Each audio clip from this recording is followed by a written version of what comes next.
KPM.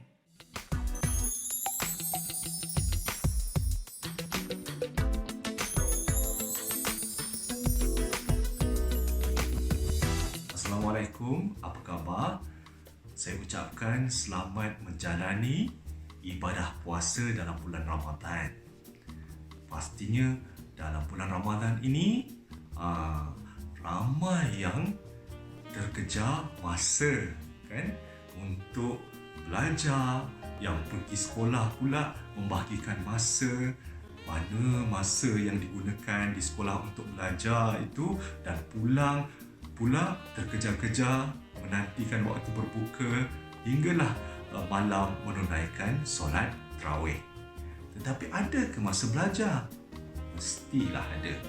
Maka hari ini saya akan kongsikan bagaimana awak dapat belajar dengan berkesan ketika menjelang bulan Ramadan yang mulia ini.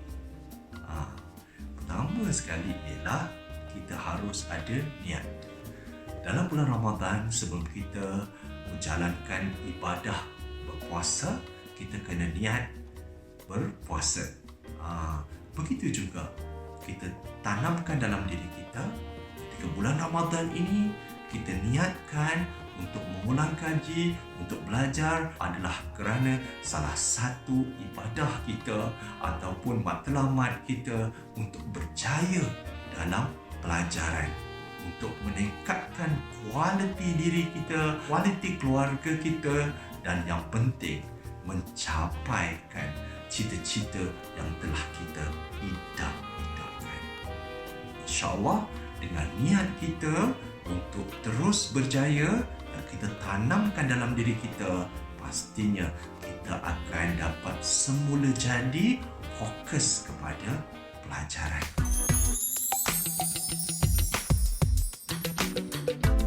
Pastikan ketika bulan Ramadan ini anda mempunyai jadual belajar yang tersusun, bermula daripada sahur sampailah buka hinggalah menunaikan solat tarawih.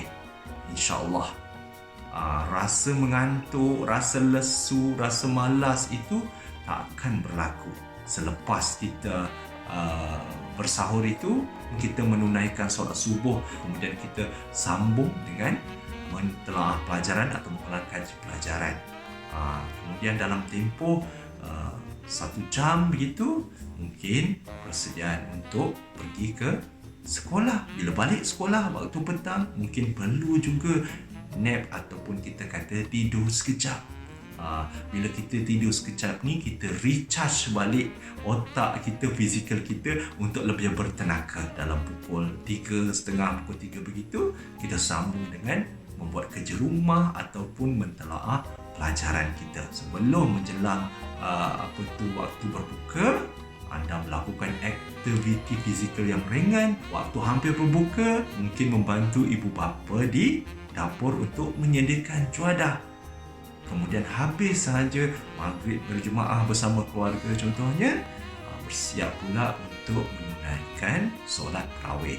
Dan selepas tarawih, mungkin ambil masa sedikit waktu untuk menyiapkan kerja rumah ataupun mengulang kaji pelajaran. Tetapi janganlah hingga lewat malam, sebab anda perlu bangun ketika waktu sahur awal pagi nanti. Bila jadual telah diatur, secara automatik kita akan mengikuti jadual.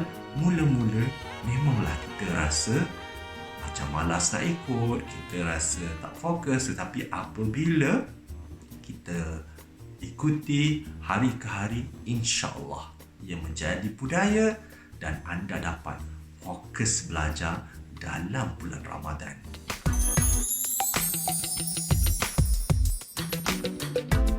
Ketika bulan Ramadan ini memang kita tak banyak aktiviti fizikal, tetapi seandainya kita menggunakan masa yang ada ini dengan berhayal, bermain game ataupun kita mendengar muzik tanpa kawalan, dengan menonton televisyen, maka anda telah membazirkan masa sepanjang bulan Ramadan ini dengan melakukan aktiviti yang sia-sia. Gunakan teknik shutdown, maknanya hentikan apa aktiviti yang membuang masa. Yang saya sebut tadi, bermain game tanpa henti, ataupun melayari internet dengan kadar masa yang panjang bukan tujuan untuk mentelaah pelajaran, tetapi lebih fokus kepada aktiviti hiburan. Alangkah baiknya kalau seandainya masa yang ada itu digunakan untuk beribadah, mengulang kaji pelajaran atau menyiapkan kerja sekolah.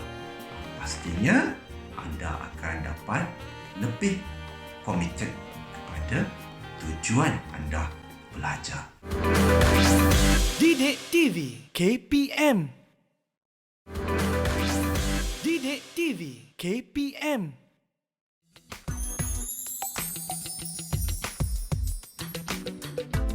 Jaga waktu tidur anda. Kita tahu bila menjelang Ramadan aja, ramai yang suka tidur di siang hari, sepanjang hari, ataupun selepas sahur kita pun tidur. Sehinggalah kadang-kadang apa terjadi? Subuh pun terlajak kadang-kadang. Jangan begitu. Sebagai umat Islam, kita kena laksanakan tanggungjawab solat 5 waktu kita. Bila waktu lepas sahur saja pagi tu, bolehlah gunakan waktu yang ada tu untuk mengulang kaji pelajaran.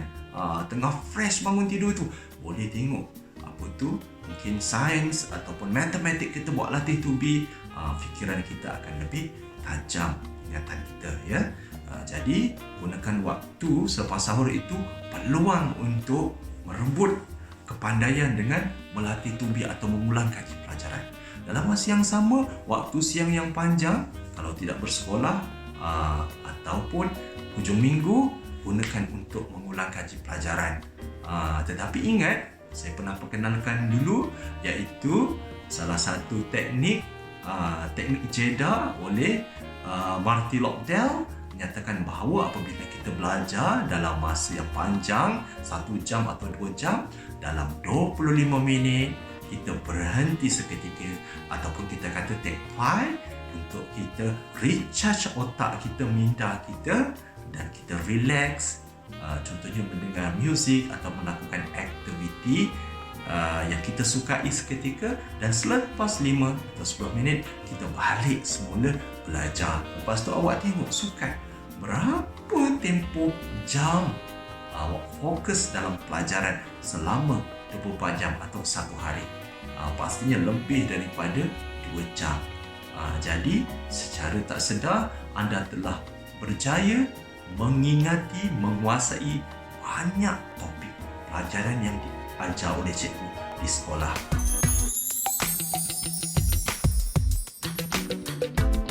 Selain daripada itu, anda perlu melakukan ulang kaji sekerap yang mungkin.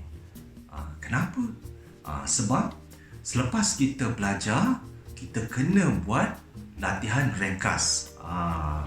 Latihan ringkas maknanya tak kiralah anda buat peta minda, anda buat akronim, anda buat apa saja nota-nota kecil, ataupun anda tampalkan peta-peta minda tadi di dinding, di mana anda selalu lalu kawasan tu, ataupun tempat tidur anda itu di dinding, anda selalu lalu dan anda boleh baca. Anda buat saja aktiviti tersebut. Banyak masa, tak hujung minggu apabila kita tidak bersekolah. Jadi aktiviti itu secara tidak sadar ketika anda buat, anda lakukan, anda baca dan anda tulis, anda design atau reka bentuk ikut kreativiti anda, otak anda akan dapat menakul dan mengingat apa yang anda lakukan. InsyaAllah ini akan dapat membantu anda meningkatkan daya ingatan dan penguasaan dalam sesuatu topik dan pelajaran.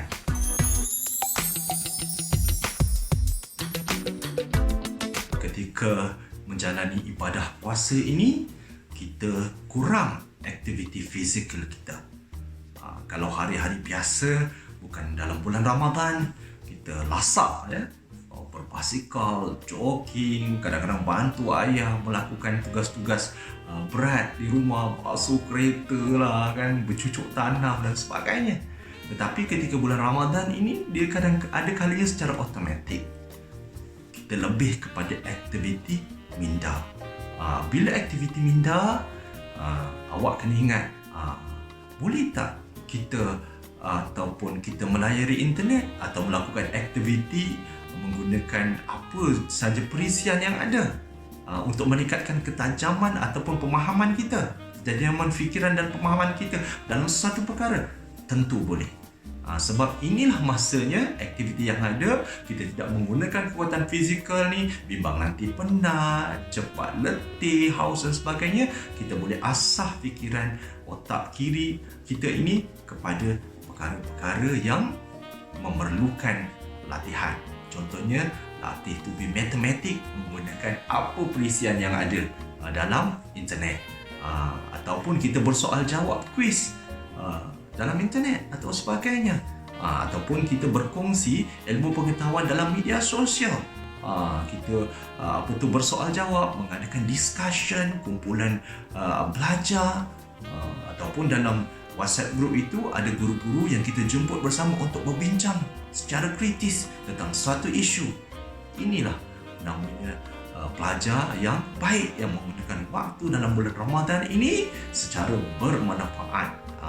Jadi bila hari ke hari anda menggunakan waktu yang melompang atau kosong ini secara bermanfaat, secara automatik anda telah berjaya menguasai masa yang ada ini dengan aktiviti yang berfaedah. Didik TV KPM. Didik TV KPM.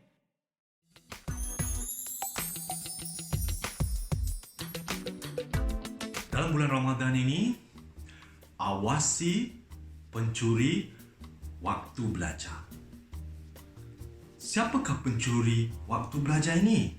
Dia bukan entiti manusia atau sebagainya, tetapi adalah sikap suka berangan-angan, berangan kosong orang kata, berhayal, suka bertangguh tugas, bertangguh kerja, bertangguh nak belajar, nak mula belajar tu dah ada dalam hati niat tu, tapi lambat nak start. Tak start, tak mula-mula. Kemudian, penyakit malas. Inilah dia watak-watak yang kita katakan pencuri waktu belajar. Jadi, ingat, tindakan, tingkah laku, sikap malas, suka bertangguh dan suka berhayal ataupun berangan kosong ini. Tak mahu, tetapi isi masa tersebut dengan aktiviti berfaedah dan kita akhirnya dapat manfaat.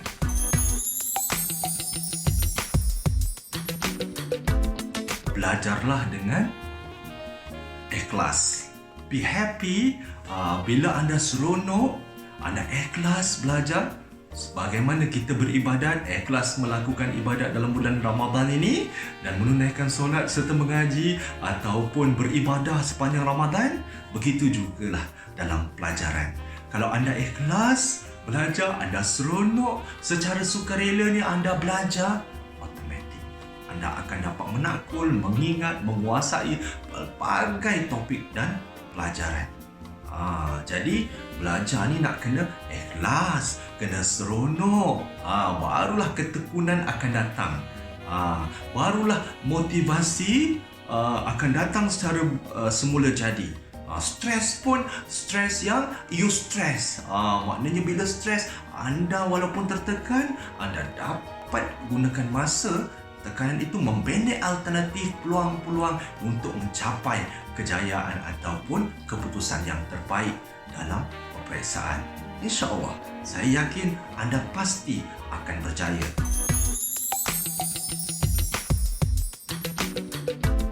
Cara yang lain ialah untuk meningkatkan momentum ketika belajar dalam bulan Ramadan ini ialah jangan lupa memberi ganjaran pada diri sendiri. reward yourself. Dengan memberi ganjaran pada diri sendiri ini, secara automatik dia akan merangsang diri anda untuk lebih tekun dan mencapai apa sahaja matlamat yang anda ingin capai.